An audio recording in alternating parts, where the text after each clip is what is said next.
Teman-teman pernah dengar IRT? Bukan ibu rumah tangga ya teman-teman ya. Nah, kali ini kita ngebahas tentang IRT atau IRT yang ada di dalam SNBT.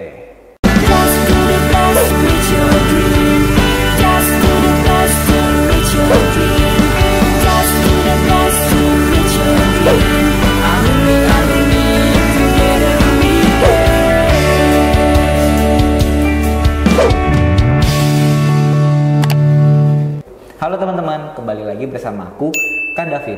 Nah, seperti yang udah disebutin di depan, di video kali ini kita akan membahas mengenai IRT atau Item Response Theory. Nah, apa itu IRT? IRT adalah sistem pembobotan nilai yang digunakan pada UTBK SNBT sejak tahun 2018 ya teman-teman ya. Nah, dan kemungkinan di tahun 2025 nanti sistem pembobotan nilainya masih sama menggunakan IRT. Sebelum kita membahas lebih lanjut mengenai IRT, kita harus tahu dulu tuh perbedaannya antara IRT dan sistem pembobotan sebelumnya. Kalau pada sistem SNBT atau UTBK sebelum 2018 itu teman-teman kalau misalnya ngejawab benar itu bakal dapat poin 4. Kemudian kalau misalnya salah itu teman-teman bakal ngedapat nilai -1. Dan kemudian kalau misalnya teman-teman gak ngejawab itu nanti bakal dapat 0 aja. Nah, terus IRT itu gimana? Kita bahas secara umum dulu ya teman-teman ya. IRT itu secara gampangnya gini nih. Kalau misalnya soal itu akan bobotnya semakin tinggi apabila soal yang kalian jawab itu adalah soal yang sulit. Nah, dan juga akan mendapatkan nilai yang tinggi apabila kalian benar ngejawabnya ya teman-teman ya. Kalau misalnya salah itu pasti juga nggak bakal dapat nilai. Nah, itu gampangnya. Berarti itu kebalikannya juga. Semakin gampang soal maka bobot nilainya juga semakin kecil. Jadi sistem penilaian IRT ini tidak hanya memperhitungkan tentang seberapa banyak soal yang kalian jawab benar dan berapa banyak soal yang kalian jawab salah, tapi ini juga memperhatikan tingkat kesulitan dari soal-soal yang teman-teman akan jawab nanti ya teman-teman ya.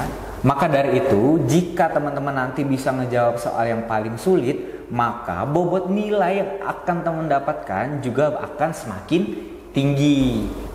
Nah, terus kita bahas dulu karakteristiknya. Jadi sama seperti yang udah saya sebutkan tadi, tapi kita simpulkan aja. Karakteristik yang pertama, jadi ini karakteristik yang pertama yaitu memperhitungkan atau memperhatikan tingkat kesulitan soal.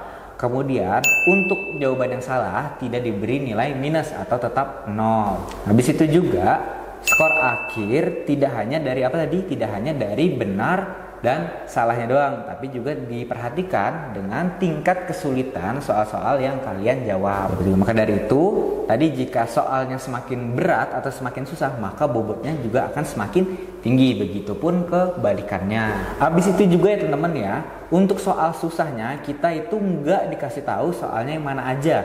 Jadi penentuan soal susahnya itu adalah melalui sistem apabila teman-teman sudah melaksanakan UTBK-nya nanti. Jadi tuh nggak ada tuh tandanya tuh mana yang susah, mana yang gampang.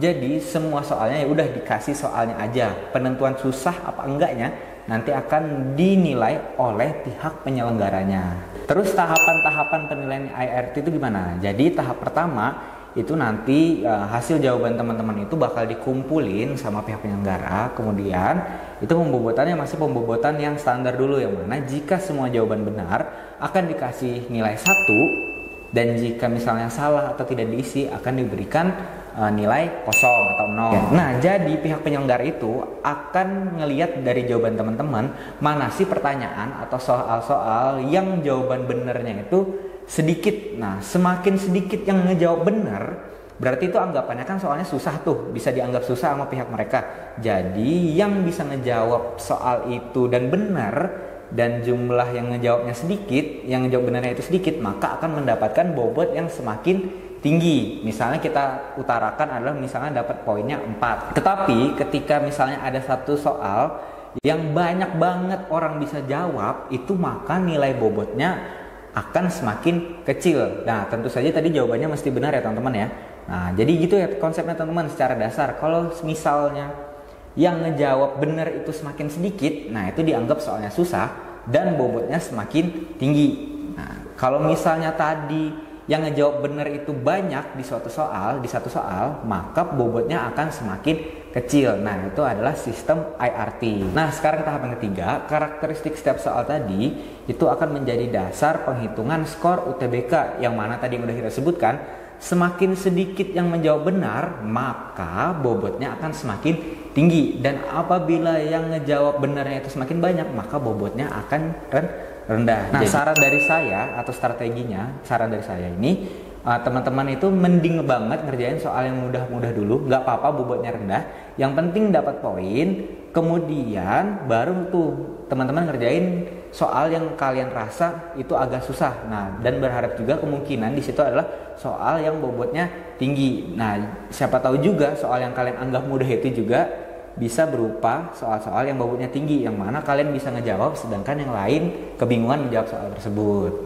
Nah, karena kebetulan SNBT tahun 2025 nanti cuma satu gelombang, itu juga bisa mempengaruhi bagaimana strategi kalian dalam pekerjaan dan juga penentuan bobot-bobot nilai yang akan kalian dapatkan. Nah, jadi segitu dulu ya teman-teman ya, materi mengenai atau informasi mengenai sistem IRT.